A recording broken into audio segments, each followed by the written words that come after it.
This is Hashtag Gen Z, a podcast that explores Generation Z, who they are, how they're different from other generations, while also being an incredible blend of those who came before them. We explore what they think is cool, what moves them, and why they do what they do. I'm your host, Meghan Grace. So far in the season, we've plunged into the idea of gathering and what makes community meaningful for Gen Z. And what if community doesn't just start with a conversation, but with a deep breath, a deep chill, or a shared exhale in the middle of a sauna. Today's episode is all about how Gen Z is redefining how we gather, what it means to party. And not just in theory, but through what some researchers are calling a social wellness revolution. According to recent data from our friends at Eventbrite, over half of Gen Z would rather attend a wellness-focused event than a party. So we're seeing less Friday nights out, clubbing and drinking, and more Saturday morning reset. And that shifts us a lot about what this generation values. What some are calling soft clubbing. This is an idea where alcohol is optional, but it's not a central focus of why people are getting together. Eventbrite has seen a 92% increase in events that are on the sober curious side by decentering alcohol as the focal point for getting people together. And in its place, daytime dance parties at coffee shops and wellness-focused get-togethers like sauna raves with a mix of yoga. So what does it look like to build connection and community from that place? My guest today, Hannah Eyre, has a pretty refreshing answer. Literally. She's a yoga teacher, breathwork facilitator, and co-founder of Savannah Ice Tub Club, a mobile wellness experience using cold plunges, sauna, and intentional movement to help people reconnect with themselves and with each other. What started as a backyard experiment has turned into a weekly ritual for a growing community in Savannah. It's an example of what happens when we create space for meaningful discomfort and shared intention that makes it memorable. So let's get into it. Welcome back, everyone. As I am with every episode, it's an opportunity to make new friends, and today is no exception. I'm joined by a new friend that I know that we're going to have a lot of really fun things to talk about. Welcome, Hannah. Hi, thank you so much. I'm so happy to be here. I'm excited here too. And while we don't release video, I do have to point out that you are calling us from a sauna. I don't believe it's on. No, it's not. It's not on, but she is calling us from a sauna, which I'm obsessed with. Personally, I'm a big fan of a sweat and shiver situation, and we're going to get really into that today. We're not really just talking about the cold plunging trends that we're seeing all over Instagram. We're talking about something a little bit deeper. But Hannah, before we get into that, tell me a little bit about who you are and your journey. How did you get to what you're doing now and taking on the work that you're doing now?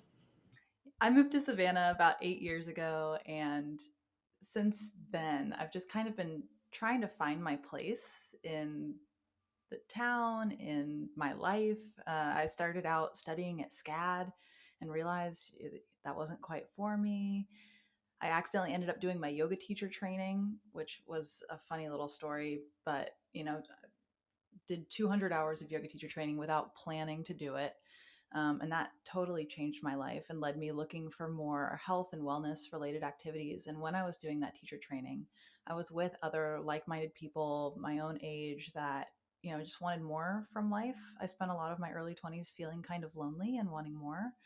And then when I came back home from that training, I knew that it was kind of my new mission to create community and create experiences for wellness and connection. Um, and I ended up meeting up with a friend of mine.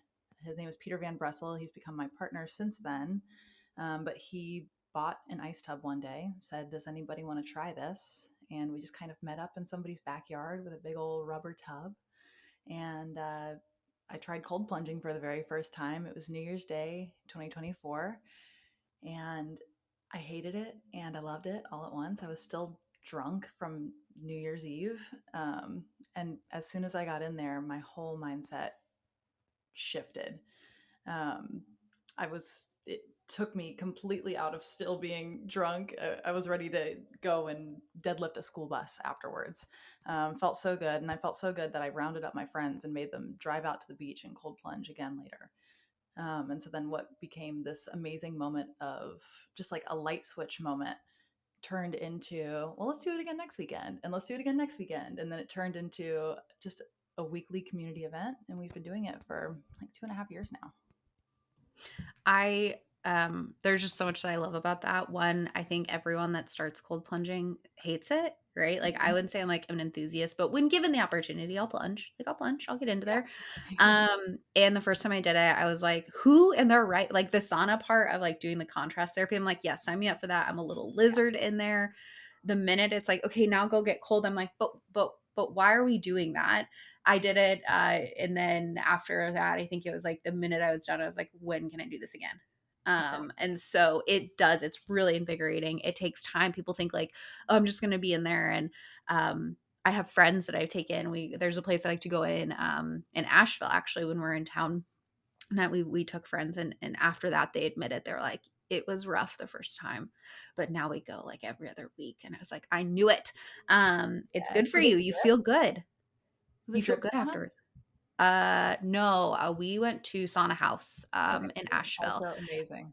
Yeah, sauna houses, they're delightful. I love them there. And they're like a little bit of home away from home when we're in Nashville. But now we're getting them, they're popping up in Nashville and we enjoy it. And I think we're a little late. It's surprising we're a little late to the game on the cold plunge, but now they're popping up like wildfire everywhere. So um, I feel like we could sit and just do a wellness bro conversation around cold plunging and its Totally. impacts. But it's just like, it's also like something people in the Nordic countries have been doing forever, you know? So it's like, way to be late to the game, America. Yeah, but I'm glad that we're finally here and, Yeah. people are starting to get into it. What's Yeah. kind of It's fun real. about it here in Savannah too is people don't realize that they're about to get into it, kind of like it was for me. Like I've been throwing these events, and at the events people come because their friends are there and it looks cool. And then all of a sudden they're in the ice tub and they're in the sauna and they're contemplating their whole life and they're accidentally, meditating, accidentally having a moment of mindfulness, and Mhm. it's a game changer. Mhm, mhm. And it's one of those things that, okay, maybe we're gonna do a little bit of the fitness bro, evangelism around contrast therapy for a second, but it's the unexpected mindfulness of you're not on your phone because Yep. you can't be. You're praying for your life in the sauna that you're like, there can't be any more sweat left in here. And then you get into the cold and you're like, this is how I go out. And like then you get to the rest part and you're like, oh wow, this is incredible. And it's like I think the disconnection of the phone, but then the mindfulness of really thinking about your body being connected to these physical elements. I feel amazing afterwards. Like I always do. And my mom's like, I just don't know how you do it. You're just sitting in that cold water. Don't your joints hurt? I'm like, I'm thinking about staying alive, lady. I'm not Yeah. thinking about my joints at that moment. But I feel so much better afterwards. So I love that you run this. I love that you're also doing this in Savannah. What a cool growing city. In that you're really, what we're talking about today is this idea of community, right? This has been a big thing throughout this season of the podcast, is talking about how Gen Z and younger generations are really being really intentional around developing community and creating community. And you talked about your New Year's Day cold plunge and how that changed a lot for you, but you've really opted in your company to go more mobile and pop up over a fixed space. What made you go that route, and how is that kind of flexibility supporting your mission and supporting the work that y'all are doing? Sure. It's really two reasons. First, it's easier right now. We've got the sauna built up on a trailer. We can just hook it up to a pickup truck and drive it to wherever it needs to go. Ice tubs, fill them up with water. If you've got a hose, you can do a cold plunge, and we bring ice to you. So it's ease, and that way we don't have any overhead with a physical location. That's all awesome. The second part of it is just meeting people where they are. It's been really great to kind of show up in unexpected places. So we've done pop ups with like yoga studios and spaces that make sense for this kind of wellness back and forth. But one of the really exciting places that I've really loved doing some of our events at is a place called Starland Yard here in Savannah. And it's a container ship bar and food truck park. And they've been so generous and have given us their whole like back lot that we get to just kind of go nuts with and pull up the sauna and have all of the ice tubs out. And there are people that are drinking at the bar. There are people with their families that are getting pizza from the little pizza place. And it's just an unexpected thing to see there, a bunch of half naked people dripping and cold and shivering. And there's a sound bowl. How often do most people see a sound bowl? I feel like not very often. Um, so yeah, it's nice to kind of raise the question of, oh, what are they doing over there? Could I do that? And maybe I'll join them next time that they're here. Yeah, I love the mobile nature of it, and I also, as a fan of the city of Savannah, you've got such beautiful backdrops. You're like, where could we do this today? Exactly. I'm Um, really excited for, we've got one coming up in October at a flower farm, and I'm so excited for Cute, that. Yeah. cute, shiver, and then go Yeah. get your Go petals. pick some That's flowers. Go snip Yeah, some it's zinnias, girl. you're gonna feel amazing, and then you're gonna take home like probably a fresh bouquet of flowers. And to me, if you've done all that before noon, you're like living life. That's got me written all over it. So, um, you've got a thing that I think is very popular right now, but I think there's a deeper thing to like why it's popular.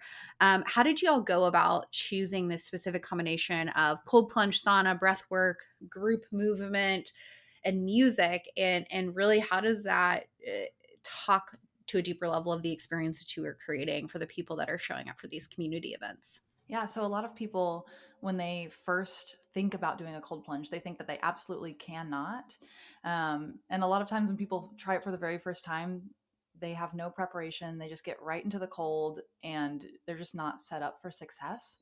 So, specifically, when you pair it with a little bit of breath work, a little bit of movement, that's a good opportunity to lead people to a place where their bodies are warmed up and they're breathing well and training themselves to breathe then through the ice.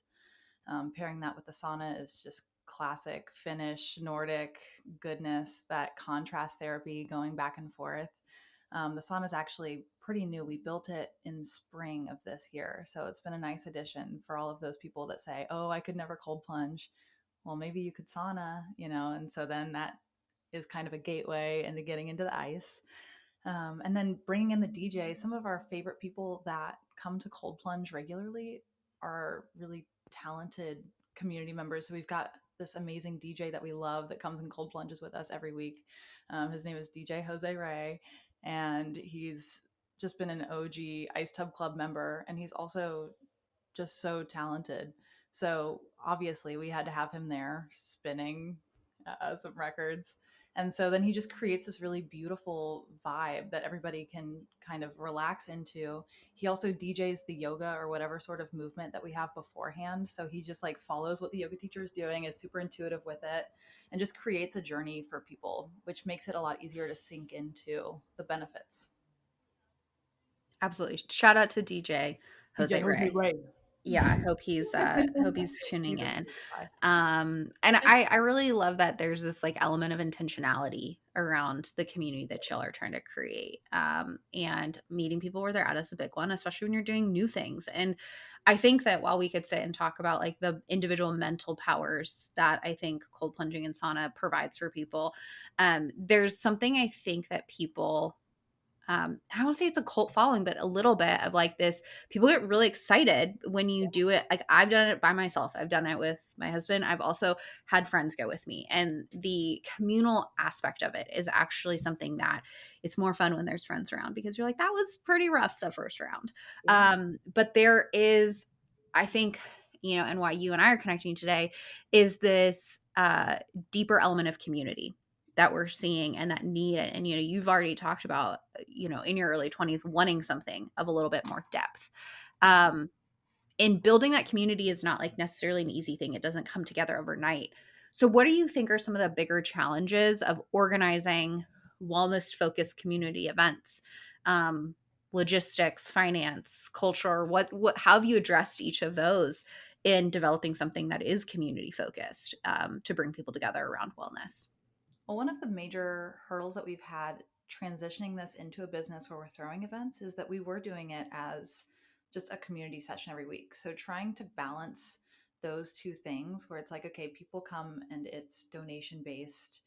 And then, on a random Thursday night, would you then pay $25 for a ticket? And we found that yes, they would, because it's a lot of fun and it turns into a party. So making sure that what people are getting is worth the money, and bringing other marketing it so other people can come and enjoy it as well, has been great.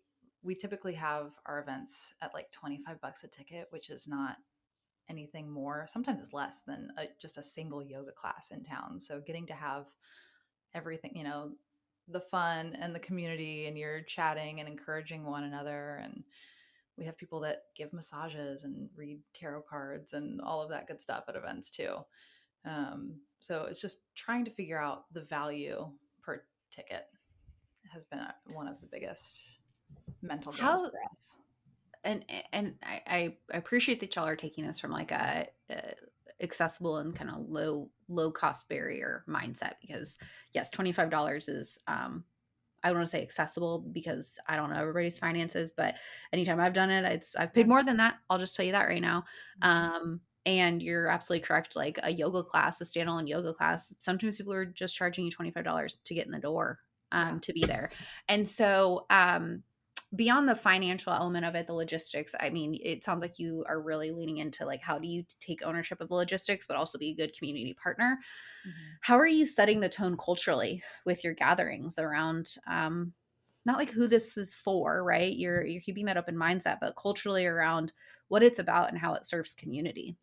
Yeah, so we're very clear. We've got community guidelines. We're very clear on how we treat one another. And we've got like in just the community section of it as well that meets every Sunday, we have this group chat and there's, rules about how you can interact with one another, just making sure that everything is friendly and above board and just like helpful and hopeful, has been important. And just being good, trying to be good community leaders. My partner and I try very hard to show up for people. And if there's ever any sort of issue, any sort of discomfort in any way, trying to nip that in the bud as soon as it pops up.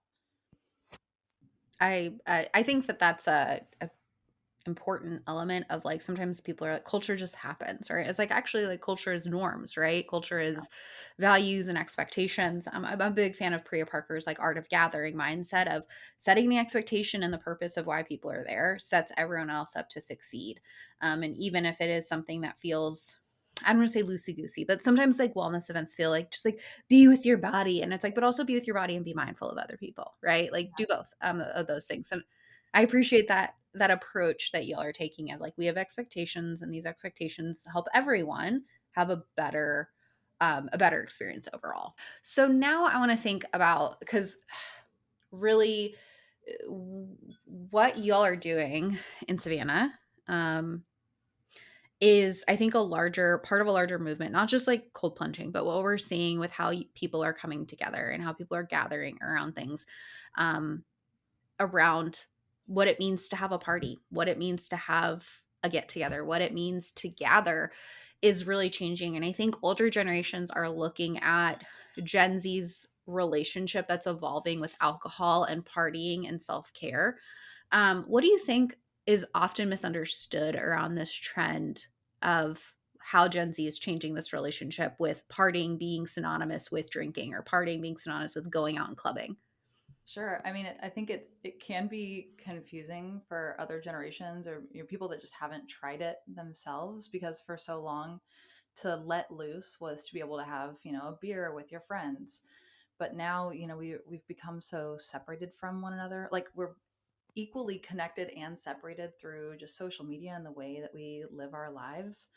That when you can come together and have a real, genuine connection with somebody, we've kind of lost the art of having a village and being a village for one another. Um, so it's really just a way to try to connect back with that, creating those mindful, meaningful experiences that lead people to have real, open, and honest conversations with one another, too. When you have a moment where you're sitting in the ice for 2 minutes and you've done something that you had no idea you could do. And in that first minute, your mind is racing. You're like, oh my gosh, I'm dying here. I can't feel my toes, and it's over. And then afterwards, you get out and you're like, wow, that's awesome. And you're feeling hopeful and excited, and you're sharing in that hope and joy, and you're supporting other people. And it's just a great way to connect. It is. I am like having flashbacks, like to the time that I went to Asheville with my husband and I and two of our really very close friends in town, and my two friends had never done like the contrast therapy thing, and now they will go on their own accord. But my friend, she, and I'll send her this episode, but like Amanda, like was the first time she got in the cold water, she's like, hell no, this is terrible.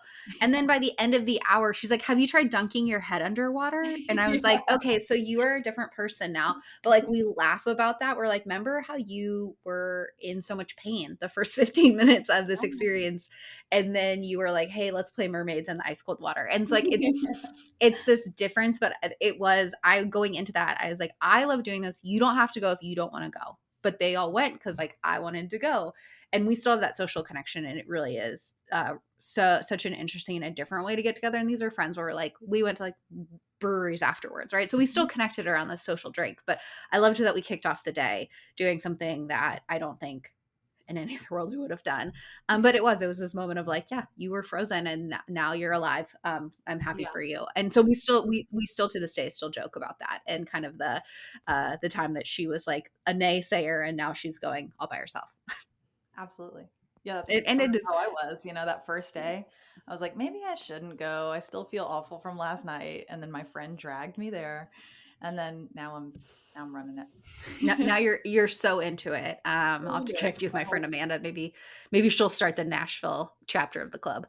So thinking about ahead to social wellness, right? I think that where we're seeing so much of this trend of Gen Z gathering in different ways and younger generations gathering in different ways with meaning, it's not that we're anti get together. Like if you want to have a rowdy club night, sure, do that. That can be your thing, but it's not the only way that people are getting together. And we are seeing that social elements around wellness are really this greater trend around intentionality around health. How do you think Gen Z's mindset is really pushing the boundary of what it means to go out, as we've specific or like maybe seen it in previous generations? yeah, I think going out now, when you're trying to go out and connect with other people, what I've seen recently is, with Ice Tub and with other groups in Savannah specifically, I'm sure it's like this everywhere else too, but a lot of the means to go out, a lot of the events are very much, it's very specific to, you're looking for your niche. There's some people that have like an anime group and that's how they all meet up with one another. Or we have a photo club in Savannah and they all get so excited to meet up once a month. And it's just like doing these things together, getting to play with your creativity, or engage in health and wellness and be with community, is I think where we're kind of going, is doing the things that you want to do and that you're kind of longing for, but then also having it with, a bunch of new friends. And it doesn't have to be at night. There's kind of this big shift from nightlife to day life.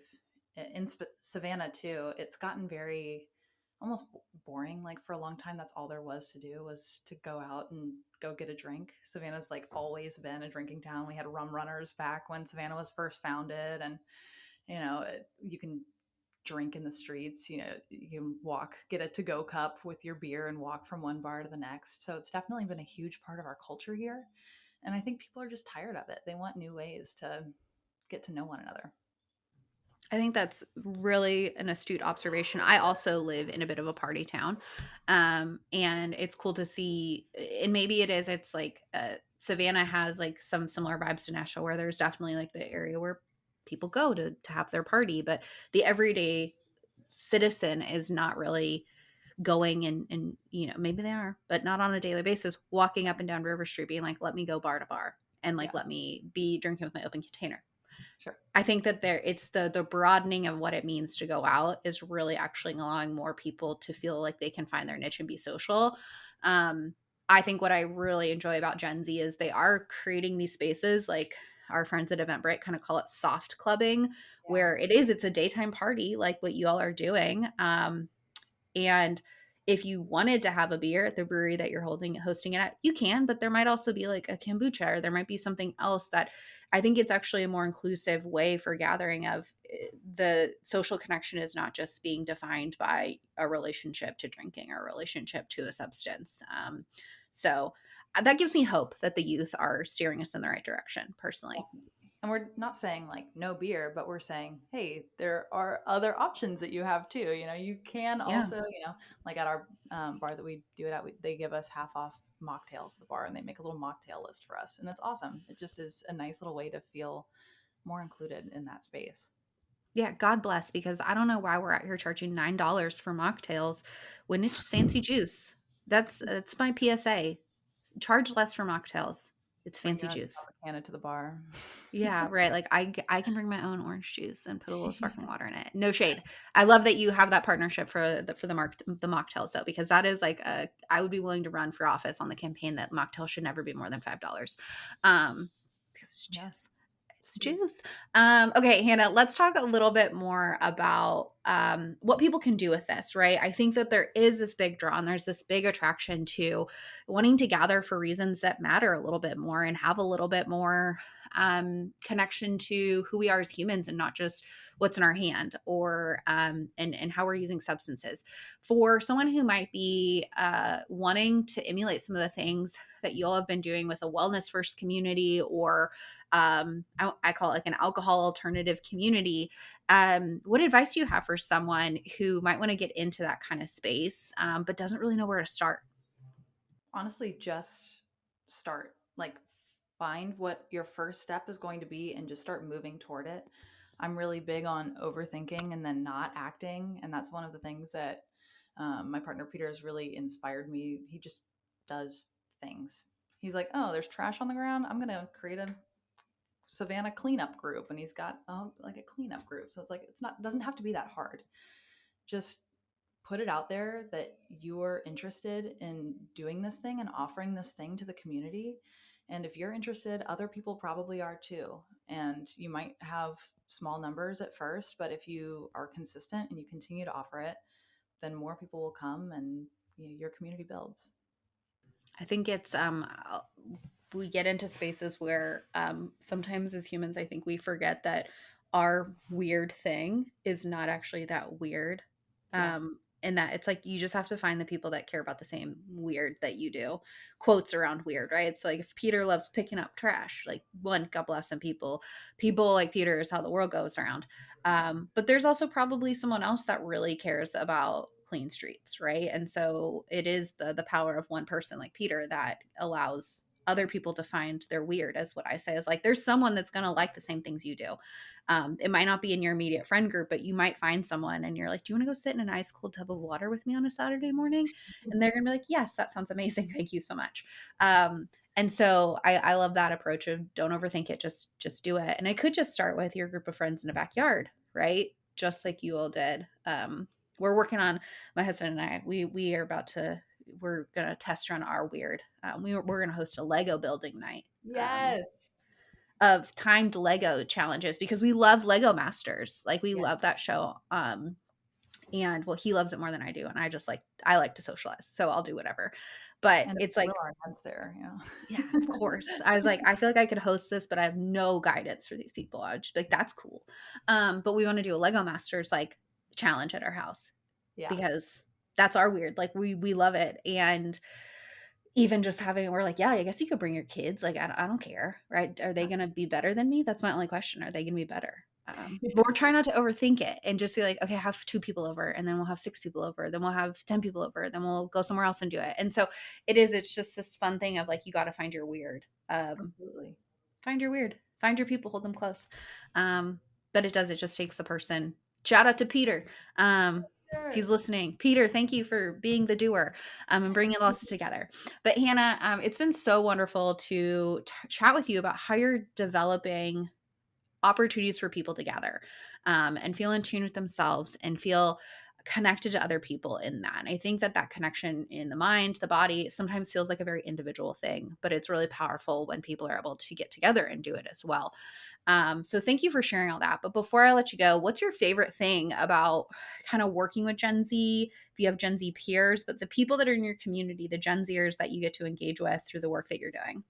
Definitely. I mean, it's almost like there are no rules. Like Gen Z is so tired of doing things by the book and doing, step one, step two, step three. And I'm so inspired by my peers and people that are younger than me that are just doing these amazing things, and are just not scared of being held back by like bureaucracy or what they think they should be doing. And they're just running with what they love. I would agree. They're like, rules, what rules? I think older generations look at that mindset and they say, but I had to play by the rules. Why aren't you playing by the rules? Exactly. And they get a little bit upset by that. And I'm trying to be better about when a younger generation says, like, that's kind of not my best. Like, that's just like isn't serving us very well. Not taking that personally, be like, but that's the rules that I had. And I'm like, it doesn't matter. Like, if 25-year-olds today want to gather in a way that is different than the way that I gathered with my friends when I was 25, by all means, do that. I don't care, as long as you're like developing a good friendship and nobody's getting hurt. Yeah, That's all I care about, right? So, absolutely. well, Hannah, thank you so much for being here and sharing insights on being like a true community gatherer, someone that brings people together, and is infusing something that you care about into a great city that they care about. But if people want to stay up to date and kind of follow along with the work that you're doing, where can we send people to stay in touch with you? So our Instagram is our best bet. We're just Ice Tub Club on Instagram. We post about our upcoming events and talks that we do and whatever else is happening in Ice Tub land. Stupid I little love that. reels. I love Yeah. that.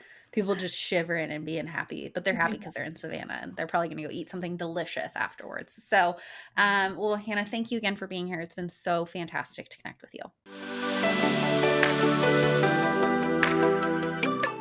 Before we wrap up today's episode, I want to highlight a few insights from my conversation with Hannah that I think that are especially worth sharing with you. Whether you're organizing community events, infusing more wellness into your social routine, or just looking for your own version of connection. First, start small and start now.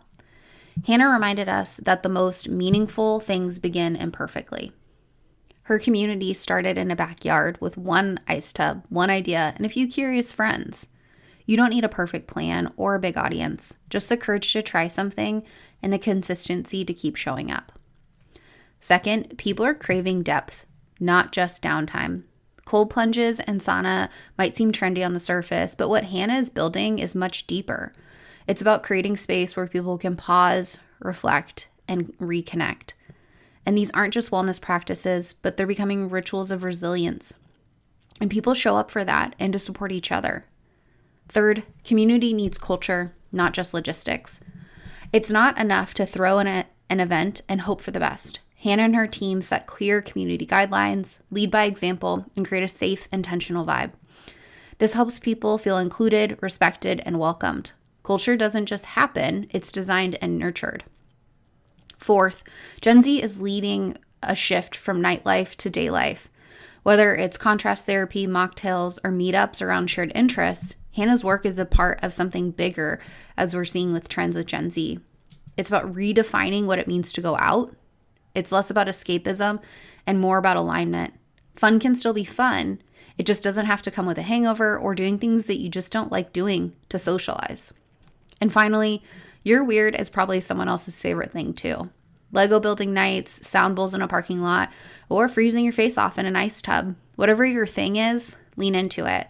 Like Hannah said, if you're into it, chances are someone else is too. Community starts with a shared spark and a shared little bit of weird, or as I like to call it, passion. So whether you're plunging into something new, literally or figuratively, I hope today's conversation gives you the permission to follow what lights you up and invite others along for the ride for deeper social connections.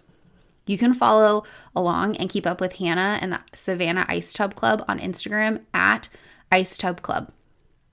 Now we'd love to hear about it from you. What stuck out to you from this episode? And what are you going to keep thinking about after this episode ends? You can share about it on Spotify in the listener comment section, or you can follow, rate, and review wherever you get your podcasts. Those small actions actually really do help more people find our conversations.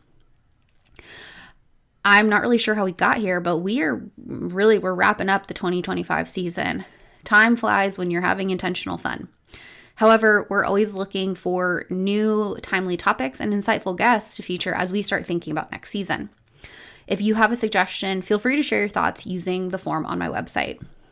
And you can also always connect with me on LinkedIn or Instagram at Meghan M. Grace to keep the conversation going. I couldn't do this without the Gen Z team behind the scenes who bring this episode to life. This episode was produced by Callie Waters and edited by Leah Kramer. Thank you again for stopping by. Let's continue this conversation, and we'll chat soon.